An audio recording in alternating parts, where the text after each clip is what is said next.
Now, Colonel Christopher Klein, commander of the U.S. Army Corps of Engineers. I mean, a guy who is so outstanding, we had to give him 2 introductions here. So, good morning, sir. How are you?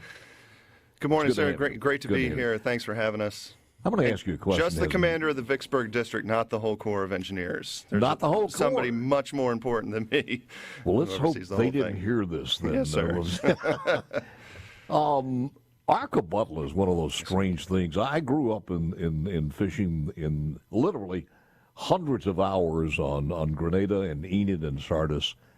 But most of us in the Delta, we just never fished Arkabutla for some odd reason. And it was always because of the water clarity.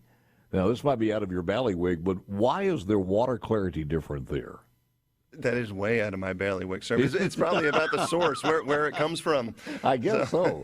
It was always kind of a reddish clay type thing, and we never fished there that much for some odd reason. I don't think I've even driven by it more than once or twice. It is a little off the beaten path to the west there, really I-55. It's a beautiful asset. Yes, sir. We do know this, though. It is a large reservoir. It's one of the chain of reservoirs in our state. And should we get a note that the dam could break at any moment, it does cause us a little bit of angst there. But yes, where are we now as far as the maintenance of the thing, and exactly what's the current status of that? Yeah, right, sir. So I will tell you this. This is a fast-moving program, but this is not a fast-moving failure in that dam. So it takes a while, huh? It takes a while. So we have to remember that this is one of the 4, as you mentioned, flood risk management lakes that we have in Mississippi. In order to keep the flood waters up and out of the Yazoo and the tributaries, and eventually on down to the Mississippi River. And so it was put into service in 1943. So we're talking about it's an old dam. Yeah, it's an old dam, and we do routinely inspect it. And during one of our routine inspections, it revealed to us that it's got some issues.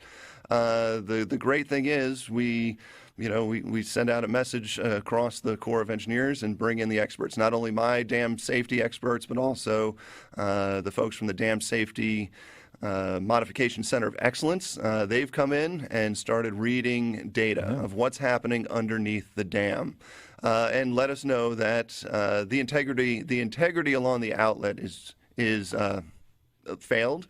Okay, but it's not imminent. It's not catastrophic. So, well, let's talk about the dam solutions then, because when you start talking about this, it's almost like can you store it up? I mean, can you improve that dam, or are you going to have to build an adjacent dam, or what's the long-term solution? Yes, sir. So, and you're right, it is going to be a long-term solution. So what we're implementing now are the immediate risk reduction measures.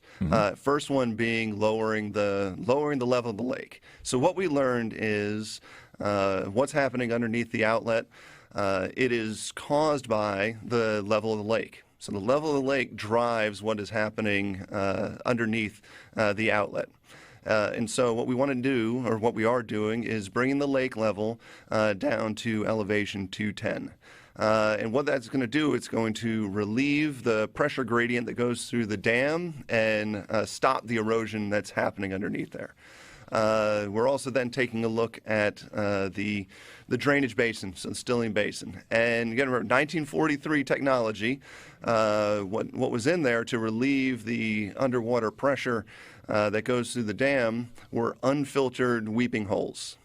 Wow. And, is this mostly concrete or earthen or a combination? It's a combination, yes, sir. So the outlet works is a porous concrete, and designed porously for a reason to allow those water pressures to pass through the weeping holes. The issue being it was unfiltered. And unfiltered means, so unfiltered when you build an earthen dam on alluvial sand, it's started passing sands.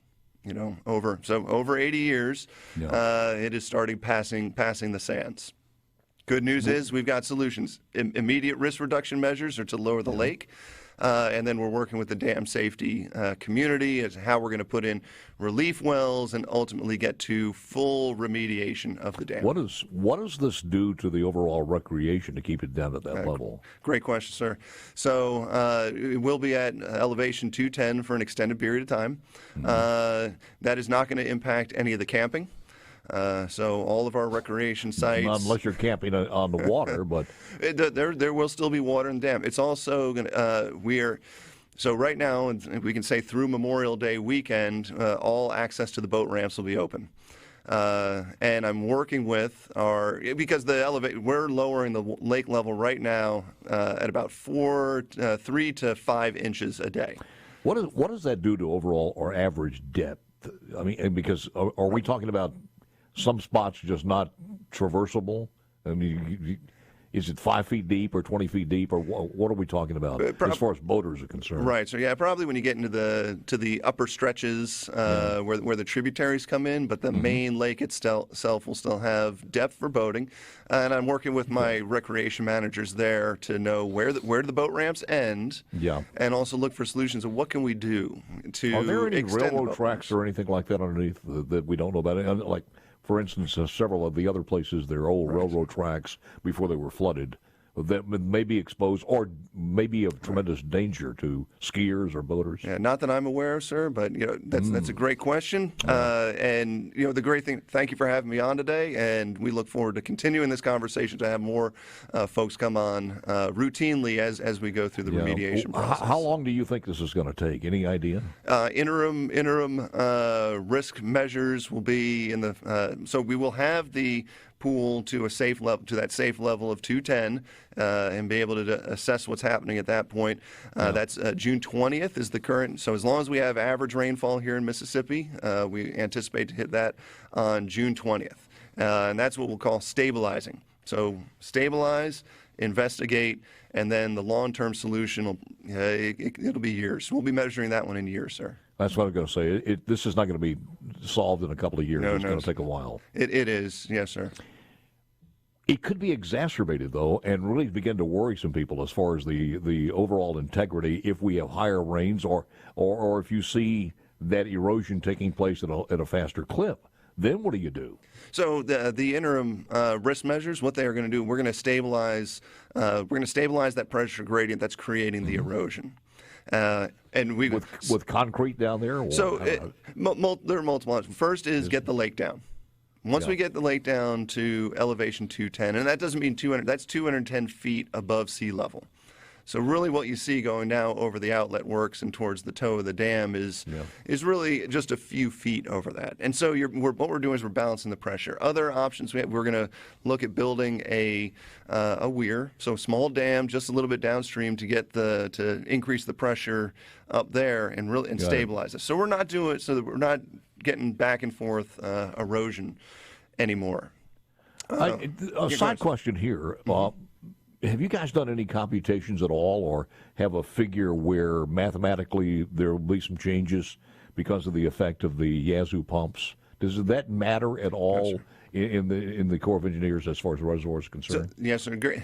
Good question. So this the Coldwater, Yazoo River are completely on the other side of where the pumps would go in.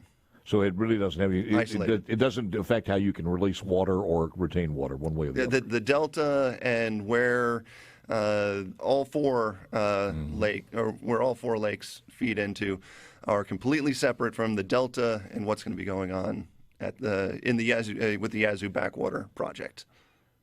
But you guys you're overseeing that also to Correct, a point, sir. Right? Yes, sir. How do you keep up with all that? I have got a great team. Sir, across 3 states, we've got 1,200 employees, day in, day out, that do great. I don't think people understand the magnitude of what goes on as far as the Corps of Engineers. They have no idea. Come on out to one of our lakes. Come on out to one of our museums and learn, sir. Man, we're great to have you. Don't be a stranger. Love to have you on back in anytime. And anytime you need us, just give us a call, sir. I greatly appreciate it. Thanks for the time. Thank you for coming.